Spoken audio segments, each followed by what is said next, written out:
Now, with questions being asked about ANC members' knowledge of the war room, we are now being joined by ANC NEC member Nomvula Mokonyane. Thank you very much for your time. Now, SNP Africa head has said that a cabinet reshuffle will impact on the country's review later this year. Now, how do you interpret this comment? It is a very irresponsible comment that has got nothing to do with their responsibility and their leadership in this country. The ANC is the party that is in power. The president has the prerogative to decide who he deploys in cabinet and who he redeploys, and only the ANC has got a team of capable men and women that the president can actually consider.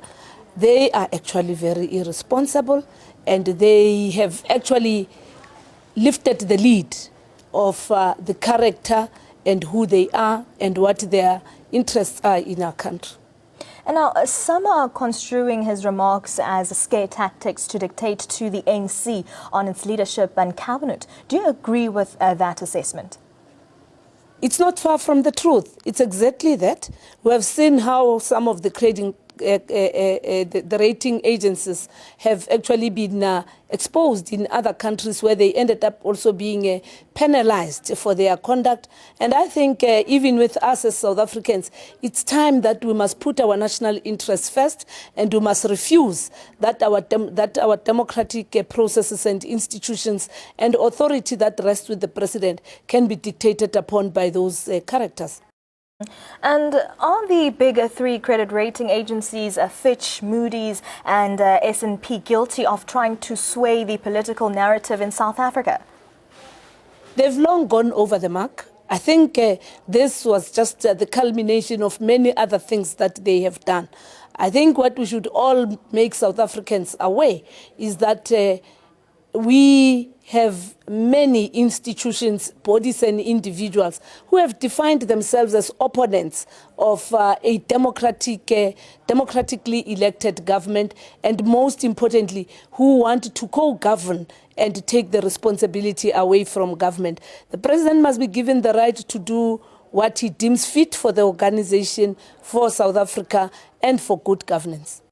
And now, we know that President Zuma warned that credit ratings shouldn't be isolated from global politics. How, in your opinion, do credit ratings agencies influence politics?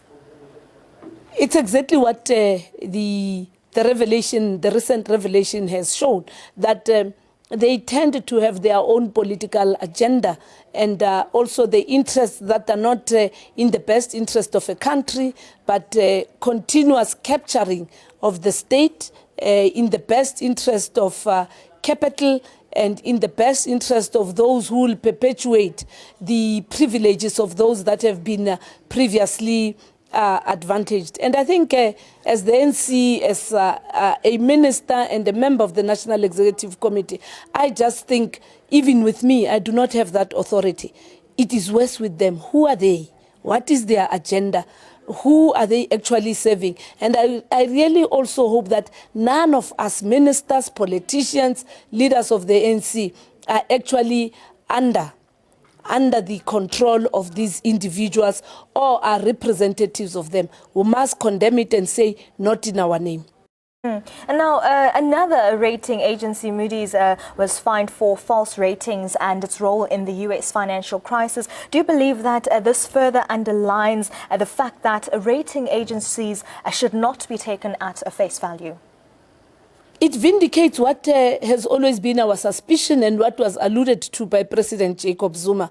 And I think what we need to continue to say is, in a world of inequalities, in a world of serious intentions of promotion of dominance of a few over a majority, those of us who are in developing nations, we need to look at it and say, how best can we measure our performance? How best can we deal with accountability and transparency that is not influenced by those who seek to continue to co-govern and recolonize those former colonized nations like ours?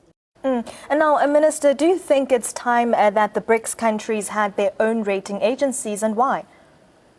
not only the BRICS countries, I think developing nations must actually put their own measure so that then as we deal with our own assessment, we are able to be much more objective, and it is a peer kind of relationship that does not want to promote supremacy of one against the other.